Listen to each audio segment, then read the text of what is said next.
അപ്പോൾ ഇന്ന് നമ്മളൊരു ആവശ്യത്തിന് വേണ്ടിയിട്ട് കുണ്ടന്നൂർ വരാൻ പോവാണ് കേട്ടോ. അങ്ങനെ കുണ്ടന്നൂർ എന്നപ്പോഴേക്കും ഞാനൊരു തണ്ണിമത്തനൊക്കെ മേടിച്ച് കുടിച്ചിട്ടുണ്ടായിരുന്നേ.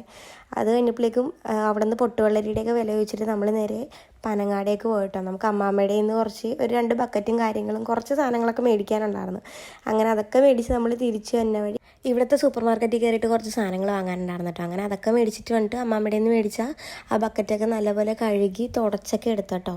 നമുക്ക് ഇതൊരു ആവശ്യത്തിനുള്ളതാണ് കേട്ടോ. അങ്ങനെ രാത്രിത്തേക്ക് ചോറ് കഴിക്കാനിരുന്നപ്പോഴേക്കും ചോറിന് കറി എന്ന് പറഞ്ഞാൽ ചെമ്മീൻ കുടംപുളിയിട്ട് ഒലത്തിയതും ചെമ്മീൻ വറുത്തതും ചെമ്മീൻ അച്ചാർ പറഞ്ഞു. ചെമ്മീൻ അച്ചാർ അമ്മയുടെ ഓഫീസിൽ നിന്ന് കൊണ്ടുവന്നതാണ് കേട്ടോ. അങ്ങനെ അതൊക്കെ കൂട്ടി ഒരു പിടിപിടിച്ച് അത് കഴിഞ്ഞിട്ട് ഞാനും പപ്പിയും പുസനും കൂടെ വാതിക്കയിൽ ആ സ്കൂട്ടറിൻ്റെ ഇടയിൽ പുസൻ ഇരിപ്പുണ്ട് കേട്ടോ. വാതിക്കയിൽ ഉണ്ണീനെ വെയിറ്റ് ചെയ്ത് ഇരിപ്പാണ് കേട്ടോ. ഉണ്ണീനെ വെയിറ്റ് ചെയ്യാനുള്ള കാരണം എന്താണെന്ന് ഞാൻ ലാസ്റ്റ് പറഞ്ഞുതരാം കേട്ടോ. കുറേ നേരം വെയിറ്റ് ചെയ്ത് നിന്നിട്ട് ഉണ്ണി വന്നില്ല, ഇപ്പോൾ വരാമെന്ന് പറഞ്ഞിട്ട് ലാസ്റ്റ് പിന്നെ എനിക്ക് വിശന്നപ്പോഴേക്കും ഞാൻ ഒരു കട്ടൻ ചായ ഉണ്ടാക്കിയിട്ട് യൂണിബിക്കും പിന്നെ ഒരു ഹെൽത്തി ആയിട്ട് എന്തോ ഒരു ബിസ്ക്കറ്റ് എനിക്ക് ഉണ്ണിയെ മേടിച്ചിട്ടുണ്ടായിരുന്നു. അതും കഴിച്ചട്ടോ. ലാസ്റ്റ് ഇതിന് വേണ്ടിയിട്ടാണ് ഞാൻ ഉണ്ണീനെ വെയിറ്റ് ചെയ്തിരുന്നത്. അപ്പോൾ എന്തിനായിരുന്നു നമ്മൾ ആ സാധനങ്ങളൊക്കെ മേടിച്ചതെന്നുള്ള കാര്യം വഴിയേ പറയാം കേട്ടോ.